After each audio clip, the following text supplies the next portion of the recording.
Hello everyone, welcome to exam form academy. Exam form academy के आज इस video में हम देखेंगे स्पेशल करंट अफेयर का भाग 3। इससे पहले हमारे स्पेशल करंट अफेयर के 2 वीडियो आ चुके हैं, जिसमें दोनों वीडियो जो थे वो इम्पॉर्टेंट अवार्ड यानी कि पुरस्कार से रिलेटेड थे। ये भी जो वीडियो इसमें भी हम इम्पॉर्टेंट अवार्ड यानी कि पुरस्कार कवर करेंगे। इस प्रकार से जो आपके पिछले 5-6 महीने के जितने भी महत्वपूर्ण अवार्ड थे सभी कवर हो जाएंगे। इसके बाद हमारे 2 वीडियो आएंगे इम्पॉर्टेंट बुक से रिलेटेड, जितनी 5-6 महीने की बुक्स हैं। इसके बाद 5 से 6 वीडियो हम लाएंगे स्पेशल रेलवे करंट अफेयर, जिसमें हम सिर्फ और सिर्फ रेलवे के क्वेश्चन कवर करेंगे। और 2 से 3 वीडियो हम लाएंगे जिसमें पिछले 5-6 महीने के स्पोर्ट यानी कि खेलकूद से करंट अफेयर क्वेश्चन कवर करेंगे। तो चलिए स्टार्ट करते हैं आज का वीडियो, जिसमें हम देखेंगे सभी महत्वपूर्ण पुरस्कार। और इस क्वेश्चन में जो हम क्वेश्चन कवर करेंगे वो कवर करेंगे क्वेश्चन नंबर 37 से, क्योंकि हम 36 क्वेश्चन ऑलरेडी 2 वीडियो में कवर कर चुके हैं। अगर आप उनको नहीं देखें तो उन दोनों वीडियो का लिंक आपको नीचे डिस्क्रिप्शन बॉक्स में मिल जाएगा, या फिर हमारे वीडियोज में जाके देख सकते हैं। पहला क्वेश्चन आज का जो ये है कि स्वच्छ सर्वेक्षण 2019 के अनुसार भारत का सबसे साफ शहर का पुरस्कार किसे दिया गया है? तो ये दिया गया है इंदौर शहर को। अब मैं आपको दिखाता हूँ स्वच्छ सर्वेक्षण 2019 की रैंकिंग का चार्ट, जो कि आपको रट लेना या तैयार कर लेना। सबसे साफ शहर जो है भारत का 2019 में वो है इंदौर। उसके बाद अंबिकापुर जो कि छत्तीसगढ़ में है, मैसूर जो कि कर्नाटका में है, फिर Ujjain Madhya Pradesh, New Delhi municipal corporation New Delhi, Ahmedabad, Navi Mumbai, Tirupati, Rajkot, Dewas. तो ये आपको चार्ट तैयार रखना है। इसके अलावा जो स्वच्छ सर्वेक्षण 2019 रैंकिंग आई है, यहाँ से 3 से 4 क्वेश्चन और आपको याद रखना। पहला, जो क्लीनेस्ट कैपिटल सिटी यानी कि सबसे साफ राजधानी शहर घोषित किया गया है, वो घोषित किया गया मध्य प्रदेश की राजधानी भोपाल। क्लीनेस्ट बिग सिटी जो घोषित किया गया वो है अहमदाबाद। और क्लीनेस्ट स्मॉल सिटी जो घोषित किया गया वो है न्यू दिल्ली म्यूनसिपल कॉर्पोरेशन। अब आपको मैं बताता हूँ कि क्लीनेस्ट बिग सिटी और स्मॉल सिटी का मतलब क्या है। क्लीनेस्ट बिग सिटी का मतलब है जिसकी आबादी 10 लाख से ज़्यादा है, और क्लीनेस्ट स्मॉल सिटी का मतलब है जिसकी आबादी 1 से 3 लाख के बीच है। तो इतने क्वेश्चन आपको तैयार रखना है। एक क्वेश्चन और यहाँ से पूछा जा सकता है। क्वेश्चन ये है कि स्वच्छ सर्वेक्षण जो रैंकिंग है ये किस मंत्रालय के द्वारा जारी की जाती है? तो ये जारी की जाती है ministry of housing and urban affairs, जिसको कहते हैं हिंदी में आवास और शहरी मंत्रालय, जिसके मंत्री हैं हरदीप सिंह पुरी। और एक शहर का और आपको नाम याद रखना है, उस शहर का नाम है गुरुग्राम। एक संस्था है जिसका नाम है ग्रीन पीस इंटरनेशनल। तो ग्रीन पीस इंटरनेशनल के अनुसार पूरी दुनिया में जो सबसे प्रदूषित शहर है वो है हरियाणा का गुरुग्राम। तो इसको भी आपको याद रखना है। इंदौर जो शहर है ये मध्य प्रदेश का शहर है, और ये लगातार तीसरी बार स्वच्छ सर्वेक्षण में साफ घोषित किया गया है। अब आपको मध्य प्रदेश से 2-3 खबरें बताता हूँ जो कि आपको याद रखना है। मध्य प्रदेश में एक भाषा बोली जाती है जिसका नाम है गोंडी। गोंडी ये मध्य प्रदेश के ट्राइबल रीजन की भाषा है, और मध्य प्रदेश सरकार ने अब ये कहा है कि ये जो गोंडी भाषा है ये ट्राइबल रीजन के प्राइमरी स्कूलों में पढ़ाई जाएगी। और मध्य प्रदेश ने एक अपना अलग से स्पिरिचुअल यानी कि आध्यात्मिक डिपार्टमेंट भी बनाया है, जिसको आध्यात्मिक विभाग कहते हैं। और मध्य प्रदेश की राजधानी भोपाल में अभी इनॉग्रेशन किया गया नेशनल इंस्टीट्यूट ऑफ डिजाइन का। मध्य प्रदेश के जो मुख्यमंत्री हैं उनका नाम है कमलनाथ, यहाँ की राजधानी है भोपाल, और यहाँ की जो राज्यपाल हैं उनका नाम है आनंदीबेन पटेल। आनंदीबेन पटेल मध्य प्रदेश के साथ साथ छत्तीसगढ़ राज्य की भी राज्यपाल हैं। तो इतने क्वेश्चन आपको यहाँ से तैयार रखने हैं। अगला क्वेश्चन देखते हैं, क्वेश्चन नंबर 38। क्वेश्चन नंबर 38 ये है कि प्रथम अंतर्राष्ट्रीय golden city gate tourism award 2019 निम्नलिखित में से किसको प्रदान किया गया? तो जो golden city gate tourism award है ये दिया गया भारत देश को। और ये कौन देता है? तो बर्लिन में एक मेला आयोजित किया जाता है, पूरी दुनिया का सबसे बड़ा मेला जो टूरिज्म का कहा जाता है, उसी के द्वारा ITB बर्लिन के द्वारा दिया गया है। और हमारे जो वर्तमान में पर्यटन मंत्री हैं उनका नाम है KJ अल्फोंस। अगला क्वेश्चन देखते हैं, क्वेश्चन नंबर 39। दिसंबर 2018 को साहित्य अकेडमी ने 24 भारतीय भाषाओं में वार्षिक साहित्य अकेडमी पुरस्कार की घोषणा की है। तो आपको बताना कि हिंदी भाषा में साहित्य अकेडमी पुरस्कार किसे दिया गया? तो हिंदी भाषा में जो साहित्य अकेडमी पुरस्कार दिया गया है इस साल का, वो दिया गया चित्रा मुद्गल को। अब दूसरा क्वेश्चन ये आपको याद रखना कि चित्रा मुद्गल को इनकी किस पुस्तक के लिए या किस किस उपन्यास के लिए दिया गया? तो ये दिया गया, इनका एक उपन्यास आया था जिसका नाम था पोस्ट बॉक्स नंबर 203 नालासोपारा। इस उपन्यास के लिए चित्रा मुद्गल को इस साल का हिंदी भाषा में साहित्य अकेडमी पुरस्कार दिया गया है। इसके अलावा दो पुरस्कार और आपको याद रखना। उर्दू भाषा में जो साहित्य अकेडमी द्वारा दिया गया उनका नाम है रहमान अब्बास, और अंग्रेजी भाषा में दिया गया अनीस सलीम को। और एक क्वेश्चन ये पूछा जाता है कि जो साहित्य अकेडमी पुरस्कार हैं कितनी भाषाओं में दिया जाता है? तो ये दिया जाता है 24 भाषाओं में। लेकिन दूसरा क्वेश्चन ये कि हमारे संविधान में तो सिर्फ 22 भाषाएं ही हैं, तो 22 भाषाएं जो संविधान में हैं, इसके अलावा इंग्लिश और राजस्थानी ये 2 भाषाओं में और दिया जाता है। तो टोटल 24 भाषाओं में दिया जाता है साहित्य अकेडमी पुरस्कार। एक पुरस्कार और आपको याद रखना है जिसका नाम है ज्ञानपीठ पुरस्कार। ज्ञानपीठ पुरस्कार 2018 जो दिया गया है, ये दिया गया अमिताभ घोष को। तो ये भी क्वेश्चन आपको याद रखना है, अमिताभ घोष को दिया गया ज्ञानपीठ पुरस्कार। अगला क्वेश्चन देखते हैं, क्वेश्चन नंबर 40। क्वेश्चन नंबर 40 ये है कि मिस यूनिवर्स 2018 का खिताब किसने जीता? तो मिस यूनिवर्स का जो खिताब जीता है इनका नाम है कैटरीना ग्रे। कैटरीना ग्रे जो हैं ये फिलीपींस और ऑस्ट्रेलिया की मॉडल हैं। ये आप जो चित्र देख रहे हैं, फिगर देख रहे हैं, ये हैं कैटरीना ग्रे, ये हैं फिलीपींस देश की। इसके अलावा एक क्वेश्चन और आपको याद रखना है, मिस यूनिवर्स की तो ये हो गई कैटरीना ग्रे, और 2018 की जो मिस वर्ल्ड बनी है उनका नाम है वनेसा पोंस, और ये हैं मेक्सिको देश की। अब यहाँ पे हम बात कर लेते हैं फिलीपींस की। फिलीपींस से आपको 2-3 क्वेश्चन तैयार रखना। पहला क्वेश्चन तो ये, फिलीपींस देश ने एक संस्था है जिसका नाम है इंटरनेशनल क्रिमिनल कोर्ट। तो इंटरनेशनल क्रिमिनल कोर्ट से फिलीपींस ने अपनी मेंबरशिप को त्याग दिया है। इसके अलावा फिलीपींस में की राजधानी जो है मनीला, फिलीपींस की राजधानी है मनीला। मनीला में है इंटरनेशनल राइस रिसर्च इंस्टीट्यूट का मुख्यालय, इंटरनेशनल राइस रिसर्च इंस्टीट्यूट का मुख्यालय, और इसका अभी अभी रीजनल राइस रिसर्च इंस्टीट्यूट का ऑफिस खोला गया है भारत के शहर वाराणसी में। तो ये क्वेश्चन आपको याद रखना है कि क्षेत्रीय चावल अनुसंधान का जो क्षेत्रीय कार्यालय खोला गया, ये खोला गया भारत के शहर वाराणसी में। और जो भारत का खुद का नेशनल राइस रिसर्च इंस्टीट्यूट है वो है कटक उड़ीसा में। और फिलीपींस की राजधानी मनीला में ही है एक और संस्था का मुख्यालय जिसका नाम है ADB bank, Asian development bank, जिसके प्रेसिडेंट हैं ताकेहिको नकाओ। और फिलीपींस देश के जो राष्ट्रपति हैं उनका नाम है रोड्रिगो दुतर्ते, और यहाँ की जो मुद्रा है उसका नाम है पीसो। तो इतने क्वेश्चन आपको याद रखने हैं। हाँ, एक क्वेश्चन ये पूछा जाता है कि फिलीपींस, जापान और चीन इन देशों में जो तूफान आते हैं उनको क्या बोला जाता है? तो फिलीपींस, जापान और चीन में जो तूफान आते हैं उनको बोला जाता है टाइफून। ये क्वेश्चन सबसे ज़्यादा पूछा जाता है जियोग्राफी से, तो आपको याद रखना फिलीपींस, जापान और चीन में जो तूफान आते हैं उनको बोला जाता है टाइफून। अगला क्वेश्चन देखते हैं, क्वेश्चन नंबर 41। क्वेश्चन नंबर 41 ये है कि मिस इंडिया वर्ल्ड वाइड 2018 का खिताब किसने जीता है? तो ये जीता है श्री सैनी ने। यहाँ पे आपको मैं फिर से ध्यान दे दूँ, ये है मिस इंडिया वर्ल्ड वाइड का खिताब। ये जो आप चित्र देख रहे हैं ये हैं श्री सैनी। और यहीं पे एक दूसरा क्वेश्चन आपको याद रखना है, मिस इंडिया, सिर्फ मिस इंडिया का जो अगर खिताब की बात किया जाए, सिर्फ मिस इंडिया, तो मिस इंडिया 2018 जो बनी है उनका नाम है अनुकृति व्यास, और अनुकृति व्यास जो हैं ये तमिलनाडु राज्य से हैं। अगला क्वेश्चन मैं यहाँ पे लिख भी रखा हूँ, मिस इंडिया 2018 बनी है अनुकृति व्यास। अगला क्वेश्चन है क्वेश्चन नंबर 42। यशवंत राव चौहान राष्ट्रीय पुरस्कार से किसे सम्मानित किया गया है? तो जो यशवंत राव चौहान राष्ट्रीय पुरस्कार है ये दिया गया है आरबीआई यानी कि रिजर्व बैंक ऑफ इंडिया के पूर्व गवर्नर रघुराम राजन जी को। और एक क्वेश्चन मैं यहाँ से आपसे पूछता हूँ, आपको ये कमेंट बॉक्स में बताना कि जो यशवंत राव चौहान थे ये किस राज्य के पहले मुख्यमंत्री थे।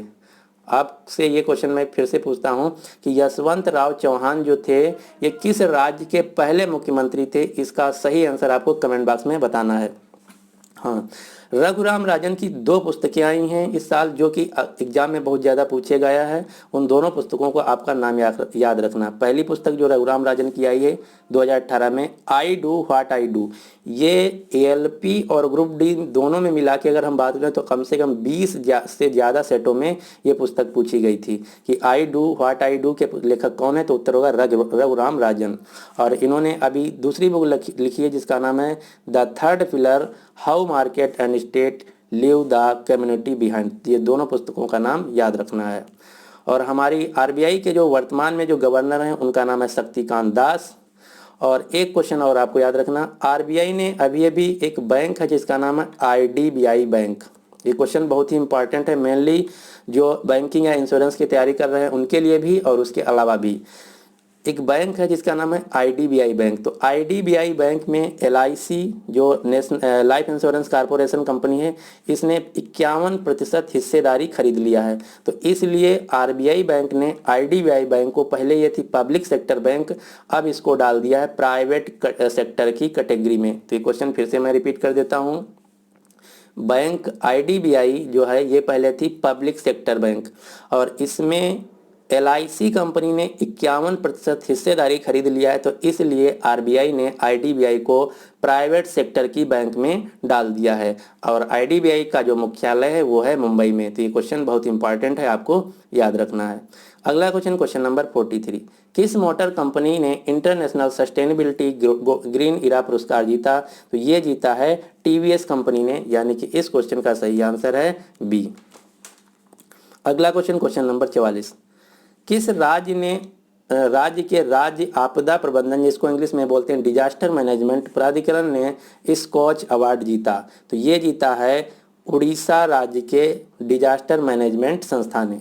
और जो स्कॉच अवार्ड हैं ये भारत में सबसे सर्वोच्च अवार्ड माने जाते हैं गवर्नेंस के क्षेत्र में। और जो स्कॉच अवार्ड हैं ये दिए जाते हैं किसी भी सरकारी संस्था को या फिर किसी भी मंत्रालय को। इसके अलावा 2 यहाँ से और अवार्ड आपको याद रखना, golden jubilee challenger Skoch award जो दिया गया, ये दिया गया वाणिज्य मंत्री सुरेश प्रभु को। और Skoch chief minister of the year का जो पुरस्कार दिया गया, ये दिया गया पश्चिम बंगाल की मुख्यमंत्री ममता बनर्जी को। और इस क्वेश्चन का जो सही आंसर है वो है बी, उड़ीसा। उड़ीसा राज्य की राजधानी है भुवनेश्वर, और भुवनेश्वर में ही 2018 का हॉकी विश्व कप खेला गया था, जिसमें विजेता टीम थी बेल्जियम की। तो इतना क्वेश्चन आपको याद रखना है। उड़ीसा की राजधानी है भुवनेश्वर, बता चुका हूं। और यहाँ के जो राज्यपाल हैं उनका नाम है गणेशी लाल। उड़ीसा राज्य ने 2-3 स्कीम चलाई जिसको आपको याद रखना। एक स्कीम है इनकी कालिया स्कीम, एक है अम्मा गांव अम्मा विकास योजना, और एक है मधु बाबू पेंशन योजना। और अभी इन्होंने एक नई स्कीम चलाई जिसका नाम है मुख्यमंत्री कलाकार योजना। अगला क्वेश्चन देखते हैं, क्वेश्चन नंबर 45। क्वेश्चन नंबर 45 ये है कि पीटा द्वारा ऑस्कर सम्मान से किसे सम्मानित किया गया? जो पीटा संस्था है ये पूरी दुनिया में, यानी कि अंतर्राष्ट्रीय संस्था है जानवरों के अधिकारों के लिए, जानवरों के अधिकारों के लड़ने के लिए जो पीटा है ये उसकी संस्था है। और इसके द्वारा जो ऑस्कर सम्मान दिया गया, ये दिया गया है हॉलीवुड के एक्टर ब्रैडली कूपर को। और कभी कभी पीटा का फुल फॉर्म भी पूछ लिया जाता है। तो पीटा का फुल फॉर्म है people for ethical treatment of animal, और पशुओं के अधिकार के लड़ने के लिए संगठन है। अगला question, question number 46। Question number 46 ये है कि पशुओं के अधिकार के लिए लड़ने के लिए जो संगठन है पीटा, जिसकी मैं अभी भी बात किया हूँ, तो पीटा इंडिया के लिए किस प्रसिद्ध बॉलीवुड अभिनेत्री को पर्सन ऑफ द ईयर का अवार्ड दिया गया है? तो ये दिया गया है सोनम कपूर को, यानी कि इस क्वेश्चन का सही आंसर है ए। अगला क्वेश्चन देखते हैं, question number 47। Asian of the year 2018 का पुरस्कार किसे दिया गया? तो ये दिया गया है 2 लोगों को। कौन कौन से? एक तो हैं पी राजकुमार और दूसरे हैं विजय वर्मा। इन 2 लोगों को दिया गया एशियन ऑफ द ईयर का अवार्ड। दूसरा क्वेश्चन ये भी बनता है कि इनको क्यों दिया गया? पी राजकुमार जो हैं ये नेवी के कैप्टन हैं, और विजय वर्मा जो हैं नेवी के कमांडर। इन दोनों लोगों ने जो केरल में जुलाई महीने में बाढ़ आई थी 2018 में, उसमें बचाव कार्य के अभियान के दौरान जो साहसपूर्ण कार्य किया उसी के लिए Asian of the year award दिया गया इन दोनों लोगों को। तो इस क्वेश्चन का जो सही आंसर है वो है ऑप्शन 2 और ऑप्शन 4। और इसको किसके द्वारा दिया गया है? तो ये दिया गया है एक सिंगापुर का न्यूज़पेपर है जिसका नाम है द स्ट्रेट टाइम्स, इस न्यूज़पेपर के द्वारा दिया गया है। और मैं ये दो क्वेश्चन बहुत ज़्यादा देखा हूँ, जो रेलवे के एग्ज़ाम या इसके अलावा जो बैंक के एग्ज़ाम हुए हैं 2018 में, ये दो क्वेश्चन बहुत ज़्यादा पूछे गए। क्वेश्चन ये है कि जो केरल में बाढ़ आई थी, उस बाढ़ के दौरान इंडियन नेवी ने बचाव कार्य के लिए जो ऑपरेशन लॉन्च किया था उसका क्या नाम? तो उसका नाम है ऑपरेशन मदद। और इंडियन आर्मी के द्वारा जो बचाव कार्य के लिए जो ऑपरेशन लॉन्च गया था उसका नाम है ऑपरेशन सहयोग। तो ये दो क्वेश्चन आपको याद रखना है। और केरल की एक गुण है मयूर जौगरी, जौगरी मतलब होता है गुड़, इसको अब ये भी जीआई टैग दिया गया है, ये भी क्वेश्चन आपको याद रखना है। और इसके अलावा केरल ने अपना कटहल को राजकीय फल घोषित किया है। और केरल के जो मुख्यमंत्री हैं उनका नाम है पिनयारी विजयन, यहाँ के जो राज्यपाल हैं उनका नाम है सत्याशिवम, और यहाँ की राजधानी है तिरुअनंतपुरम। और केरल का एक एयरपोर्ट है जिसका नाम है Kochi airport, Kochi international airport. तो कोच्चि इंटरनेशनल एयरपोर्ट को यूनाइटेड नेशंस के द्वारा इस साल का संस्था यानी कि ऑर्गेनाइजेशन की कैटेगरी में champions of the earth award दिया गया। तो दूसरा क्वेश्चन ये भी कि कोच्चि इंटरनेशनल एयरपोर्ट को जो चैंपियंस ऑफ द अर्थ का अवार्ड दिया गया, क्यों दिया गया? ये इसलिए दिया गया क्योंकि कोच्चि इंटरनेशनल एयरपोर्ट बना है पूरी दुनिया का पहला एयरपोर्ट जो कि चलेगा 100% सोलर पावर से। इसके अलावा जो champions of the earth award है भारत के प्रधानमंत्री नरेंद्र मोदी जी को भी दिया गया है।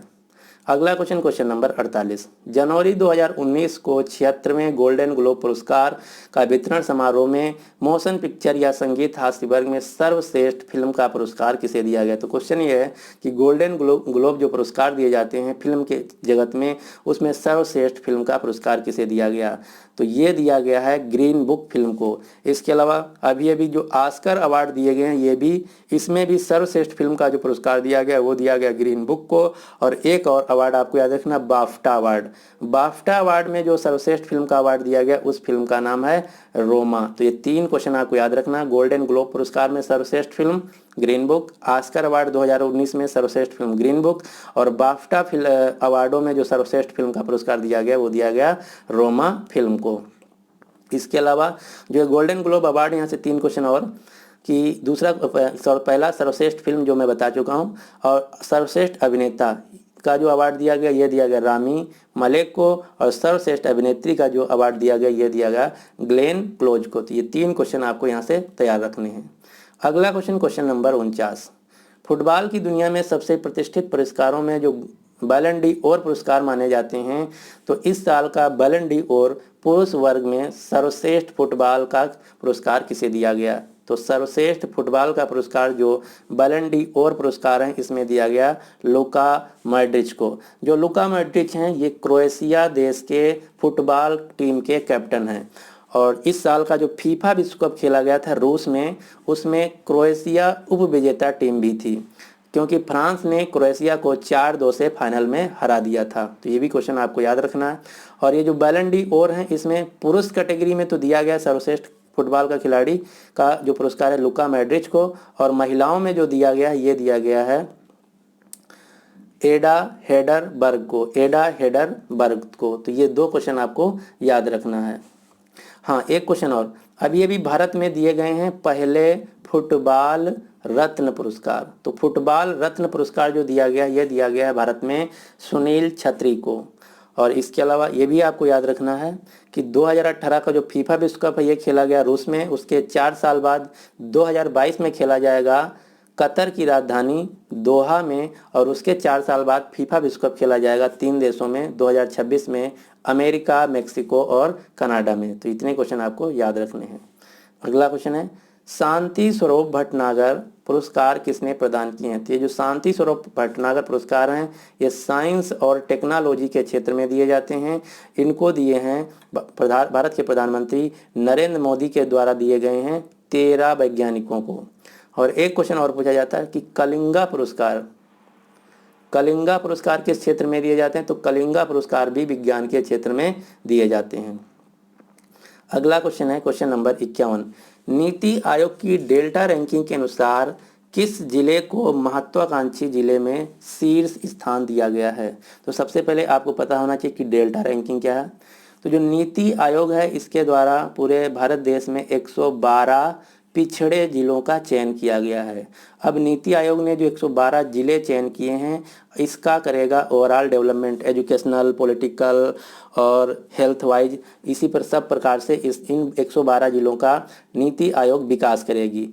तो नीति आयोग ने जो 112 पिछड़े जिलों को चूज किया है तो इसमें पिछड़े जिले का शब्द इस्तेमाल ना करके इन्होंने शब्द इस्तेमाल किया है महत्वाकांक्षी जिला, जिसको इंग्लिश में बोलते हैं एस्पायरेशनल डिस्ट्रिक्ट। और उसी एस्पायरेशनल डिस्ट्रिक्ट की जो एक रैंकिंग जारी की गई है तो उस रैंकिंग का नाम है डेल्टा रैंकिंग। और डेल्टा रैंकिंग में जो सबसे एस्पायरेशनल डिस्ट्रिक्ट नंबर 1 रहा या महत्वाकांक्षी जिला घोषित किया गया वो है असम का हैलाकांडी जिला। यानी कि इस क्वेश्चन का जो सही आंसर है बी। और कहीं भी आपको नीति आयोग दिख जाए तो यहाँ से 4 क्वेश्चन एकदम दिमाग में तुरंत आ जाना चाहिए। पहला, नीति आयोग की स्थापना हुई थी 1 जनवरी 2015 को। किसकी जगह पे नीति आयोग बना था? तो ये बना था प्लानिंग कमीशन की जगह पे। नीति आयोग के जो चेयरमैन होता है वो होता है भारत का प्रधानमंत्री, जो कि वर्तमान में है नरेंद्र मोदी। और नीति आयोग के जो उपाध्यक्ष हैं उनका नाम है राजीव कुमार। नीति आयोग के जो CEO हैं उनका नाम है अमिताभ कांत। इतने क्वेश्चन आपको पता होने चाहिए। अगला क्वेश्चन, क्वेश्चन नंबर 52।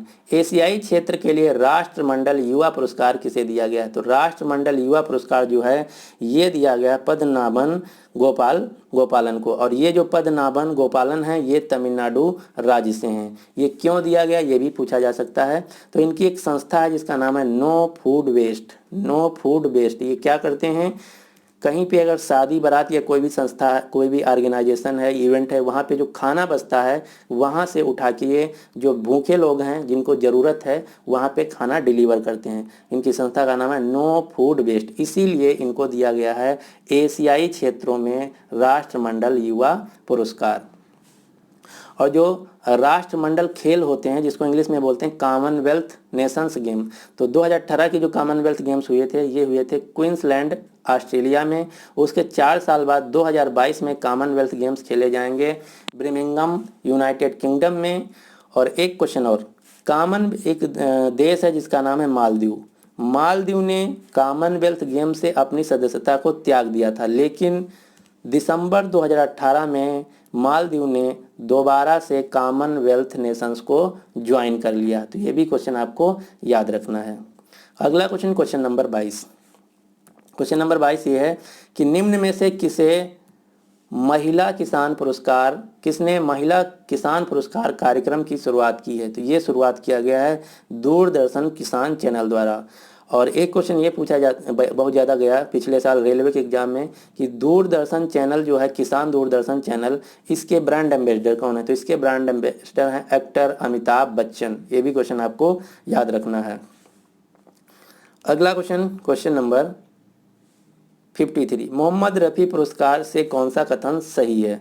तो हम एक एक करके देख लेते हैं। पहला है कि इस बार का जो मोहम्मद रफ़ी पुरस्कार, इसमें लाइफ टाइम का जो अचीवमेंट अवार्ड दिया गया ये दिया गया लक्ष्मीकांत कुदलकर को, और ऊषा टिमोथी को दिया गया मोहम्मद रफ़ी अवार्ड। तो इस क्वेश्चन का जो सही आंसर है वो है AB दोनों। अगला क्वेश्चन, क्वेश्चन नंबर 53। राष्ट्रीय एकता जिसको इंग्लिश में बोलते हैं नेशनल यूनिटी के लिए सरदार पटेल पुरस्कार दिए जाने की किसने घोषणा की है? तो ये ऐसा कहा है भारत के प्रधानमंत्री नरेंद्र मोदी कि अगले साल से राष्ट्रीय एकता के लिए सरदार पटेल पुरस्कार दिए जाएंगे। और जो सरदार पटेल जी थे इनके जन्म दिवस को प्रतिवर्ष मनाया जाता है राष्ट्रीय एकता दिवस के रूप में 31 अक्टूबर को। ये भी क्वेश्चन आपको याद रखना कि 31 अक्टूबर को भारत देश में मनाया जाता है नेशनल यूनिटी डे, जो कि होता है सरदार पटेल का जन्मदिन। अगला क्वेश्चन, क्वेश्चन नंबर 54। निम्न में से किसे निशानेबाजी का सर्वोच्च पुरस्कार द ब्लू क्रॉस से सम्मानित किया गया? तो जो निशानेबाजी शूटिंग है, इसमें जो ब्लू का क्रॉस अवार्ड है, ये सबसे सर्वोच्च सम्मान माना जाता है। ये दिया गया भारत के खिलाड़ी अभिनव बिंद्रा को। और यहाँ से एक क्वेश्चन आपको ये तैयार रखना कि अभिनव बिंद्रा वह भारत के पहले खिलाड़ी हैं जिन्होंने भारत के लिए पहला गोल्ड मेडल जीता ओलंपिक खेलों में सिंगल इवेंट में। तो ये क्वेश्चन पूछा जाता है कि भारत के लिए ओलंपिक खेलों में किस खिलाड़ी ने पहला गोल्ड मेडल जीता? तो ये जीता था अभिनव बिंद्रा ने 2008 के ओलंपिक गेम्स में, जो कि चाइना में खेले गए थे। अभिनव बिंद्रा जो हैं ये उत्तराखंड राज्य से हैं। साइना नेहवाल ये हरियाणा से हैं, ये बैडमिंटन खेलती हैं। किदाम्बी श्रीकांत ये आंध्र प्रदेश से हैं, ये भी बैडमिंटन खेलती हैं। और अभी अभी साइना नेहवाल ने जो नेशनल सीनियर बैडमिंटन चैंपियनशिप होता है उसको जीत लिया है पीवी सिंधु को हराकर, जो कि खेली गई थी गुवाहाटी राज्य में, असम के राज्य गुवाहाटी शहर में। तो ये भी क्वेश्चन आपको याद रखना है। सीनियर नेशनल बैडमिंटन चैंपियनशिप 2019 को जीता है साइना नेहवाल ने। अगला क्वेश्चन नंबर 55। क्वेश्चन नंबर 55 यह है कि निम्न में से किससे पक्षियों की जान बचाने के लिए पीटा द्वारा हीरो टू एनिमल नामक पुरस्कार दिया गया? तो ये दिया गया इमरान हुसैन को। और ये जो इमरान हुसैन है दिल्ली सरकार में पर्यावरण मंत्री हैं। तो इस प्रकार से आपके जितने भी महत्वपूर्ण पुरस्कार थे यहाँ पे समाप्त हो जाते हैं। अगर हमको कोई दूसरा क्वेश्चन मिलता है या आपको कोई दूसरा क्वेश्चन मिलता है तो आप कमेंट में उसको प्लीज़ कमेंट कर दीजिए, जिससे कि हम अगले वीडियो में कवर कर पाएंगे। तो इस प्रकार से आपके जितने भी महत्वपूर्ण पुरस्कार थे पिछले 5-6 महीने के एग्जाम पॉइंट ऑफ व्यू से, सभी मैंने एक एक करके कवर कर लिया है। अब आपके इसके बाद आपको जो वीडियो मिलेगा वो मिलेगा सभी महत्वपूर्ण बुक्स पे। उसके बाद 2 से 3 वीडियो आपको स्पोर्ट करंट अफेयर, फिर रेलवे के करंट अफेयर हम चालू करेंगे।